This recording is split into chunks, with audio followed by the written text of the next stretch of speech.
Hello बच्चों, our question is the amount of DNA in a somatic cell in G2 stage is 10 picogram. The amount of DNA in its G1 stage would be.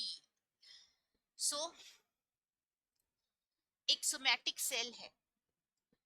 This is cell cycle and इस cell cycle में this one is M phase, actual cell division phase. This is interphase and this one further divide into G1 S and G2. हमें दिया गया है कि the amount of DNA in somatic cell in G2 stage. G2 stage में एक cell के अंदर content of DNA क्या है? DNA है इसके पास 10 पिकोग्राम. 10 पिकोग्राम DNA है and that amount of DNA its G1 stage would be. इसकी G1 stage में क्या amount of DNA रहा होगा?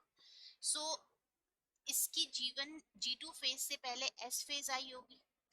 S फेज के अंदर अगर मान लीजिए सिचुएशन डबल हो गई है तो S फेज में जब एंटर हुआ तब तो ऐसा नहीं था, यानी कि G1 फेज के अंदर जब ये सेल था तो इस सेल में DNA का अमाउंट कितना रहा होगा? जस्ट हाफ, 5 पिकोग्राम, क्योंकि when the cell enter into the S यहाँ पे DNA का हुआ है रेप्लिकेशन और रेप्लिकेशन होने की वजह से ही द DNA become double, यानी कि 10 picogram which will enter into the G2 phase और हमें मिला वो 10 picogram.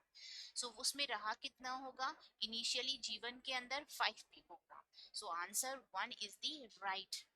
So option 1 is our correct answer. Hope you understand the question. All the best.